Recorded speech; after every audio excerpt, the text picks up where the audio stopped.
Welcome to the Steep Dreams podcast with Jeff and Lauren. This is season 1, episode 11. 11. We made it to 11. We're into double digits. Turned up to 11. All right. What do we got going on this week, this month? We've got a race recap. So, uncap. We had Sylvie on recently. Sylvie was going to go crush Javelina. We all had high hopes. But she tested positive for RSV. At first, I was really worried because I thought that meant she was positive for Rancho San Vicente. But apparently that means something else. But it's still very serious, so she was unable to start Javelina. So best wishes to Sylvie. Hope you get out there soon. Yep. And we've got, Quad Dipsy coming up, and which I don't know if she may be signed up for that. I think she is. But then, so am I, and I may or may not run. I might DNS, yeah. I think I think we're some Rancho San Vicente. Shouldn't joke about that. All right. But then Hunter S. Thompson, Fear and Loathing, yes, the week after Quad Dipsy, which should be a fun one. Anyway, this week, this episode, we've got one of the OGs of the Quicksilver Running Club invented the segment of the month. It's patent pending, I think. If the acronym SOTM means anything to you, you know this guy. Or you know this guy. You revere this guy. It was SSOM. Or big S, little O, big M. Either way. One of those. Yeah. Anyway, Jeff Clowers, welcome to the pod. Thank you. Live audience. We have a live audience. First time. Applause. No, off camera. There we go. That's proof we have it. All right. Yeah. Anyway, welcome, Jeff. Thank you. You, I think, were one of the first that I met. Oh, yeah? I mean, when I came to San Jose, I pinged the group on, I think, Facebook. Yeah. And Lauren responded, maybe first, but also Rajiv responded as well. And then I got connected with, Nina's group, and that was, Jeff E. and a couple others. Happy birthday, Jeff E., by the way. Oh, yeah, November 14th. 2 days ago. Yeah. Belated. Anyway, and then you, John Burton, Lauren, we're all at the local running club. Nina we were all running together and around each other for ages, it seems. Yeah. I think one of the first ones that I remember with you, too, is the run up the road section of Mount Umunum? Yes. Mount Umunum Road, right? Yeah. Which is a 5.5 mile climb. No. That's just over a mile. It's from the Hicks to the what's now that Barlow cutoff. Yeah. So it's not quite as long. Mountain, yeah. Baldy. And Mountain, yeah. And that one is my worst memory of running. Not that segment up, but going down. It was rough down. That's steep, so John and I did something stupid once, which is hardly surprising. So John and I decided we would go for the record going down.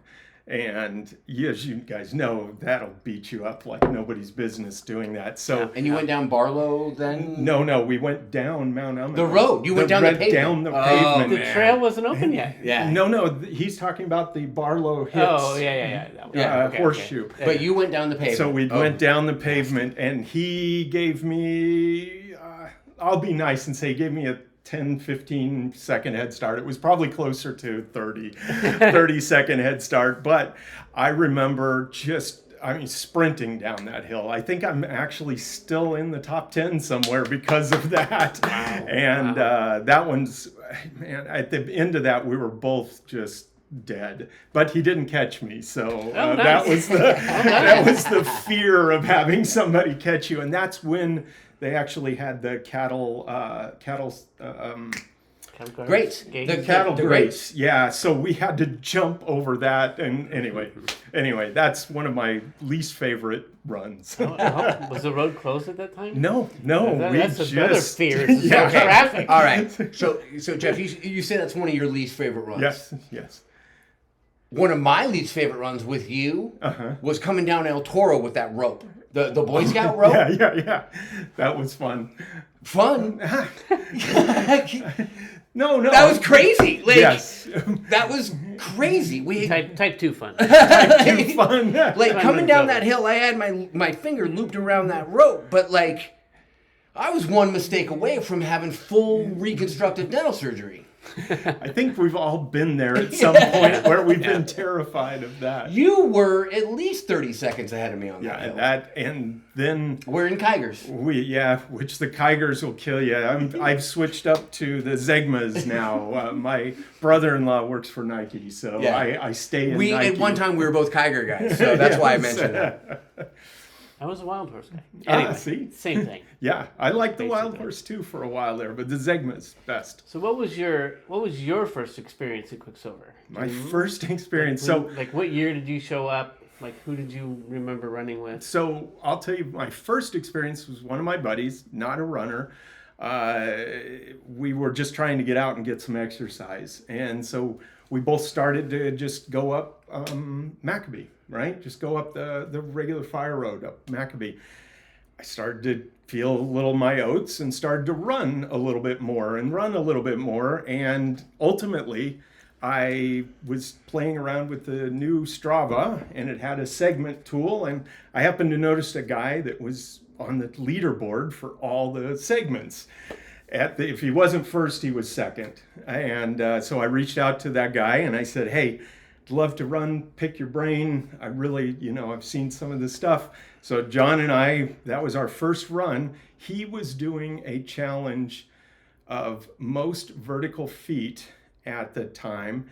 So he was just constantly running up Maccabee. And so I joined him for a run one time. Probably he was into his 10th mile and I was fresh off my first mile, but able to keep up and run. And that was how I got introduced to the club and how I got introduced to everything. So just to dial it in for the guests, I gather you are referring to past guest John Burton. Yes, past guest John Burton. I was going to And guess this- David Roche. But this is But not that the was first after time. the half marathon. Yes. This is not the Visited. first time that people just reach out to John and say like, "Hey, John, you're prolific on these segments. Yep. Like, Yep. talk to me." I right? saw your picture hanging in the, in the Sierra Sewell Most Wanted list. Yes. No, that's okay. So that's pretty cool. So Yeah. that's pretty cool. It was a time, and it was when the club. It And it's wasn't ballsy new. of you to reach out to like the king of the hill and be like, Yeah. "Oh, hey man, let's go." I'd like to. Maybe he was the only one that answered. I don't remember offhand. Spamming everybody. Yeah, but it was a great time. And then he showed me, as with a lot of people, I'm sure he's shown, helped me train for longer and longer distances and stuff. So we've had a lot of fun. Nice. So what are some of your favorite trails? And it doesn't have to. Well, what's your favorite at Quicksilver, and then what's your favorite outside of Quicksilver? My favorite at Quicksilver, I'm gonna have to just go with New Almaden. It's got something for I mean, come everybody, on. and that's actually the best place to train for Lake Sonoma, which is my favorite 50 miles. Okay. Bunch of All right. rollers. I like all of this. I like all of this. It's the absolute best place to train for Lake Sonoma. If you're doing Lake Sonoma and you're in the area, go do repeats. What's your best experience at Lake Sonoma? 9:45. Woo-wee! So that's my best experience. Okay, so to and put this meeting in Chris perspective, Fargo. I consider probably one of my top three, if not my number one best race performance ever, sub 10, and I was 9:57 or maybe even 9:59 at Lake Sonoma, and I consider that my best race ever. I think And that- homie ran like a 9:40. 44, 45. I'd have We to call it think. 9:40. We round down. As runners, we round down. Pretty much 9:30 actually. Nice. But yeah, that's my favorite trail, and my favorite one just out in the wild. I've really come to love Rancho San Vicente because RSV. yeah, I can't. It's once I'm on a loop, I will finish that loop. So you make you have to get your 8 miles in. Yeah. And because there's really no turning back. And I found the bicyclists there really reasonable. Never had really a problem with And you can anybody. beat 'em. You can beat And 'em. it's fun to beat them. It's fun to beat them up Kennedy too, of course. That's the best. But you get a different skill set up Kennedy. Like they might beat you up Kennedy, but RSV, it's usually a lower skill set. You can almost always. And what I always tell them, because they inevitably stop at Lisa's Lookout, and I tell them if I catch them one more time, I get their bike to ride. And that always, we always have a laugh about that. I love it. So That's funny. That's is it Lisa's Lookout at Calero? Is that the same thing? It's in between Calero and isn't Cañada it del called Oro. Lisa's Lookout? So the bottom of Lisa's is the basically the junction between RSV and Cottle Trail, which comes down from Calero and goes back up into our CDO. We just went to Calero on a hike, like 2 hours ago. Oh, okay. And we hiked around to Lisa's Lookout and then back. Okay. So I thought All right. Lisa's Lookout. So you're right. No, I you're could right. be right. You're absolutely Yeah. no, you're right. It's you go around and thought Lisa's Lookout. Yeah, you was come to there. the bottom, and then at the bottom you're at the like at the Intersection. border of RSV Okay. and like Cottle But proper, Lisa's like the Lookout is reservoir. like up on the hill. It's- Yes. Okay. But the bottom of the trail is at Where the it goes to juncture. RSV. Yes. Okay. But Rancho San Vicente is my answer. It's a great one. It's a great loop. Production assistant. It is fairly easy to do because there's nothing really steep. There's nothing really it's technical, but it's just a great place to get a good flow, especially after your first mile or so. You just sort of dial in, and I enjoy it. Nice. So you must not be afraid of cows. No, not at all. As a matter of fact, I can't tell you how many people I've helped past the cows because I grew up with them. So man. Okay, all right, okay. I've got your number because I'm afraid of cows. We saw a cow today, and Holly was a little. No, you just be. I'm a little louder, obviously, so a little louder and a little sure of yourself, and you can just. I just get keep past telling the them, like, cow. I don't even eat meat. Anyway, so that's great. What else do I want to know about you, your past? I don't know. Race-wise, what races have you done? How many 100 miles have you finished, Andy? I have 0. I've finished 4. Everybody's done Rio. Thank you. Everybody's done Rio. That one. I have a funny story about that. But do it. I want to hear it. Okay. So John, I was dead, and I've paced John at many a place, and he's helped me. Definitely helped me. I think he dragged me by my hair one point to get me through some races, but. I met him. I was all but going to quit. We decided. He grabbed a beer. I remember this, and it's actually in my Facebook, not profile, but it's that Whatever the back, yeah. Back. You'll see that as because it's one of my favorite pictures or memories, and I was just dying. But we decided just get out of that. You know how it is, right? Get out of that. That was actually very early. It was, I want to say 30 or 40. Oh, you still had the long section between, Yeah, I had, and anyway, I just wasn't feeling it. But we got out of there, had a few drinks of a beer, and ran on. And then I made it to around mile 60, I don't remember. And I had my wisdom teeth pulled, so I actually had a couple Vicodin. And we asked the person they wouldn't let me take aspirin, of course, right? Can't take aspirin. Like, well, I got these Vicodin. And I asked him, I said, well, I've got a couple Vicodin on me. I ran and we finished. And anyway, that's a weird, funny story. Pain-free at the end. It wasn't enough for that much fun. Stay tuned for a future episode on pharmaceuticals and ultra running. But it was legit. They told me I could. And normally I wouldn't, but I was like, mile 60, you're out in the woods. You're gonna get an email. You ain't getting back. You ain't getting back. No, so you might as well keep running. So Right, anyway, I finished that one. My very first one was the Bryce 100, which I loved that one. Really hard. that one's crazy hard, and I ended up IT band problem, limped the last 5 miles, 6 miles in. Fun. I walked it, got passed by everybody, but I was fine because I, at that point you have to finish. It was my first one. The Bear 100, which of course is another silly story. That's even harder. That one's crazy hard, but I can't wait to get back if I can to that one again. Montana? No, that's Utah, Logan, Utah to Bear Lake, Idaho. It's just like straight up and straight down like 8 times.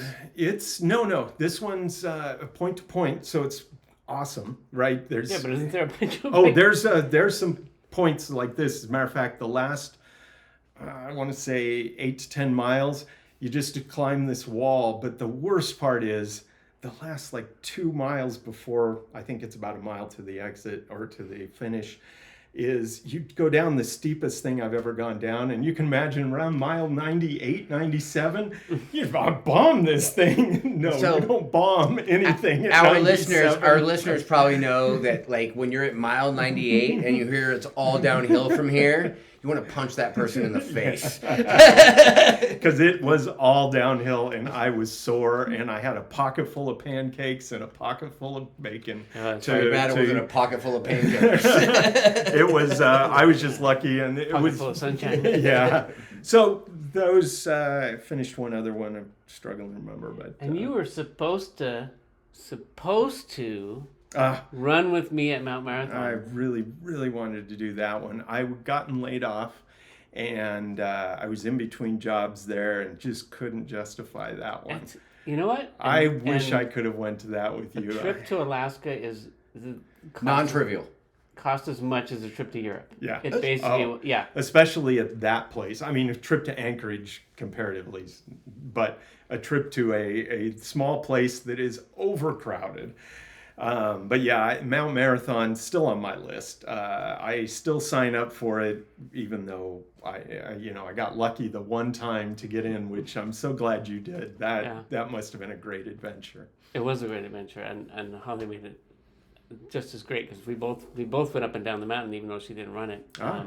But we had a fishing trip, a kayaking trip. We ran on a glacier, hiked on a glacier. It just made a whole nice trip of it. So. That's great. Yeah. So we've already said we'll go back. Good. So one thing I kind of want to, like, I don't mean to spring it on you, but I'm going to spring it on you because it didn't occur to me earlier. We have some common friends, Ramiro and Duke. Yeah. And you guys used to carry sandbags around and like... What were some of those workouts? No. Actually, nope. I was around them when they did it. Okay. I didn't do it. Okay. So I would do some photography and always say, you know what, I'll do that next time. No, that's just Marine Corps dumb stuff. Okay. When you talk what kind about of stuff Marines, was that? Well, they're just coming up with the hardest thing they can think of to do, right? It's like the no good, terrible, horrible, no good, very bad day. What's that? Dog meat. Dog meat, thank you. Yeah, it's up dog meat. And so it's what is the worst thing you think you can do, and let's do it multiple times. And carry some sandbags. Yes, and carry sandbags. But yeah, no, they're, I mean, that's just what Marines do. Okay. We are dumb. And we enjoy it. Well, we love it. Still call you Buckethead or something, whatever they call Well, it's the buckets of sand. Jarhead. No, the bucket is for the buckets of sand they carry up the hill. Yeah, I have some good videos of Duke and John. And I remember running around Lexington one morning, and you might have been there, Jeff. And there was a bucket with a sandbag wrapped in tape. Sitting on the side of the road. Duke Probably left said it there. Property of Duke. Duke left it there in case anybody else wanted to try. That's funny. That is funny. Anyway, so the one thing that the main thing I'm excited about, not only having you on the pod, is to announce that we are bringing back this segment of the month, and to be eligible. First of all, you must join the Steep Dreams, it's the Mad Hatters. It is the Mad Hatters. The Mad Hatters Strava group. Because we will announce things and track participation in that group. And be warned, there's a lot of Mad Hatters Strava groups out there. So it's the one that So we're look for in. the one with yes, us. it is the one you guys are in. We'll put a link to it in the show notes. Yep, To that. that would be great. Learn to do that now. Yeah. It's one technical step ahead. But yeah, the segment of the month is just, it was something fun, and nobody should call me the inventor of it. I'm sure a common invention out there, but for our little group, I started it, and the biggest reason and the most fun reason was just to go try different parks, really. And everybody at some level with the stuff we do, we all thrive on a little bit of a challenge, whether it's the fastest or the most, and that's why I always like putting in something a little different out there. And so yeah, hitting up not just our home park, but of course many others, and beating yourself up, like PG&E Downhill, if you guys remember that one as a segment. That one killed me. Another one that I flew down that with my kilt right behind me. So I'll show up in a kilt half the time if I can. The PG&E uphill would be a different challenge. How do you find some of these? Well, I like going to anywhere and everywhere. Do you use Strava? Or I do a lot of Strava, because when I travel for work, that's my go-to, right? I pop into Strava, I look up segments. The heat map has been great. You guys have probably played around with that. Yes. Having a heat map to know where people are running. Unfortunately, a lot of the places I travel to are kind of cities, so it's not nearly as fun. Yeah, it's just roads and roads. Like I went to Tel Aviv, and I was looking for anything off trail, and the people I work with don't really run, so I just end up. The funnest part of that is I end up running all over the city. I visited some markets, and you don't really have a time to, a time if I'm doing it on a Saturday or Sunday. So I'm having a great time out there. I visited Jaffa, visited some historical sites, did the same thing in Amsterdam, which Amsterdam's beautiful because you can just hop on a train, go to a different city, and run around the city a bunch. Get some hash and a prostitute and keep going. Yeah. My wife wouldn't have liked that, but I could. Different segment of the month. Anyway, so starting in December 1st, we're going to do it just the month of December as just our trial run, get everybody familiar with the process again. Right. Well, we haven't quite decided exactly which trail or segment we're going to do yet, but we'll announce that on, I think, November 28th. Yeah, I'd like to do it right after Thanksgiving, just so everybody have their bellies full and ready to do it. And I definitely like to tie it into, there's a great, if you haven't been a part of it, make sure you're part of the Quicksilver Facebook group, because there's a great caroling run, ornaments and caroling, and so I'll probably tie something in like that so that everybody who runs it, that's a part of the group, at least has a chance to get into it. So real quick on that, Quicksilver Running Club for 30 years has been doing a Christmas Eve run. I like how you looked at me when you said that. I'm like, well, I looked at both of you and I was like, well, I guess I'm the one, because. Oh wow! It dates back to the '80s, so it's for sure. 30 plus years. Quicksilver Running Club has been doing a Christmas Eve run. The route has changed somewhat. They used to go to the top of Umanum before Umanum was even open. But what it is now is we start at Castillero Middle School. We run towards the Maccabee entrance, so you can park at Maccabee and cut half a mile off if you want. And then we run Mine Hill to the top of Bull Run. And at Bull Run, we hang ornaments and sing Christmas carols. Biodegradable ornaments that you can leave there. If you don't feel cool leaving it there, it's not good. However, they did cut the bush down that we used to hang it on. So yes, we'll have to... but they brought us a tree. Oh, they did. And they'll probably... And if... I can get us another tree this year. I'll run up with the tree. Yeah. So Colby, our ranger Colby, brought us a tree last year, and he would do it again this year for sure. That's awesome. So that's the Christmas Eve run. But there are prizes for that too. So there are prizes and biodegradable ornaments. It's we bring 10 prizes, and if we're lucky if we get 10 ornaments, so you're gonna win a prize. It's probably a bottle of wine or a jug of coffee. Or Quicksilver t-shirt.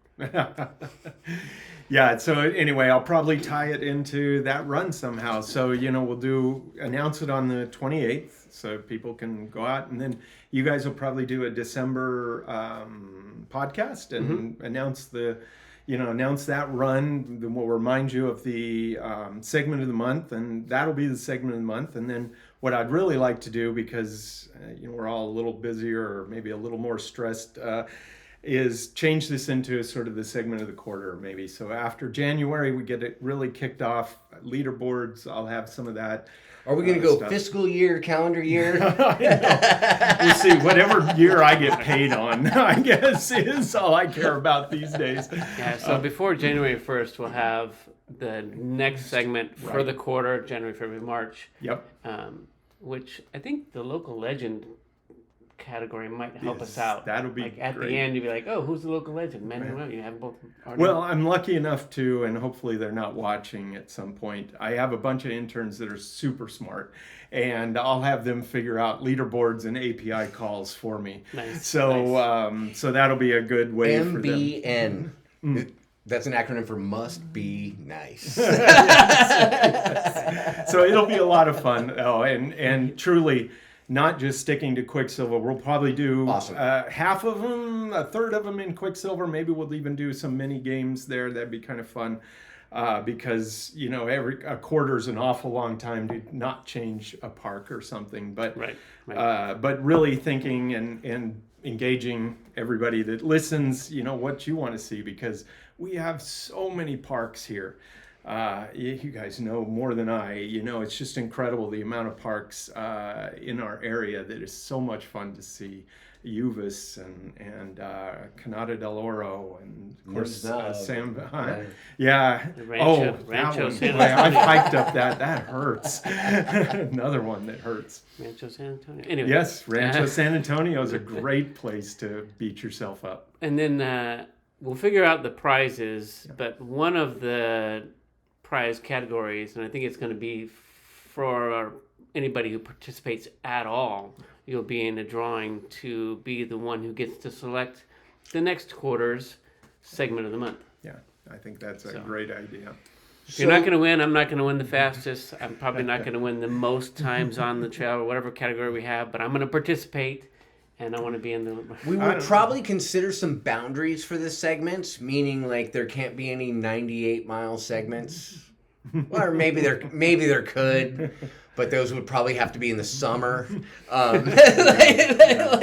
park's closed. You can't break any laws. Yeah, segment. Great point. Yeah, it can't be from it can't be from the Santa Cruz Pier to the top of Amanum. Although I think you can almost do that legally, but not quite. Really? Why not? There's a part right before Demo Forest where you have to go through some private property. Oh, it's only illegal if you get caught. Demo Forest, I bet most, if not a good portion of your people haven't even been there. Another great place to run. The trails there, because it's such a great bicycle place, or a mountain bike place. It's great trails that just sort of flow really well. Because there's the other one on... Black Bear Road. Yes. What's that one called? John something? I don't remember. Anyway, John Nichols. John Nichols Trail. God, talk about just... Yeah. It's one of my favorite trails, too, just because the views of the city. So again, hopefully everybody understands the spirit of this. Adventure, having fun. Yep. And what I do like doing a category for most, because I feel like I am the most stubborn. So, if you can't be the fastest, you can be the most stubborn. So, just as a guideline, maybe about an hour. For like an hour upper limit for a segment, there'll be there could be more there. You could do a longer segment, but just to kind of give you a guideline to get you guys started. Yeah. What do you mean an hour? Length of... It takes an hour to run the segment. Oh, most segments are much smaller than that. I will say. Right. Yeah. But just to keep somebody from saying like from here to Santa Cruz. Yeah. No. Absolutely. And when you do get to pick, you'll probably get a pick from a curated list. But Okay. the I like that. The Okay. idea is a lot of them, we keep them to a couple miles. We keep them to, at most. Yep. I think Which is an hour for me. Yeah. Well, yeah. Same these days. I think the longest one we ever did was Gold Rush. Yukon Cornelius. Yeah, that one's a lot of fun. Another real good. And we may expand. I mean, this isn't anything rigid. Nope, nothing. And so it might be evolve and grow and have several. We might have a super long one if you want to try it, and other ones. Yep. And there are several ways that people get together and organize group runs. Yep. And so what we'll do as well is announce when the Mad Hatter's going to be out there running, and So make sure you join the Strava group because it's super easy to set up group runs there. And if you see a running event on that Strava group with special guest Jeff Clowers, know that you'll be able to lead the group. I will follow as you're with closely. a gangster. No, you're with a gangster. That's right. Oh, gee. All right. Well, I think that covers it. Yeah. Great. Anything Jeff, else thanks to so add? much for coming, man. No, thank you guys for having me. It was a lot of fun. I've been watching and enjoying your episodes, and you'll get a spike in viewership from my daughter, and her college friends are all super excited. And I love it. I told them, Nice. don't be super too excited. I want to give all the credit in the world to the Jeff P. The other Jeff. Yeah, who said, hey man, I want a hyper local focused podcast, and one of the first things I want to do is talk to the segment of the month guy. And that's real. That really happened. Thank you so much for coming. Of course, thank you. Yep. And thanks for watching and listening. And we'll see you next time. All right. Go get dirty out there. Oh.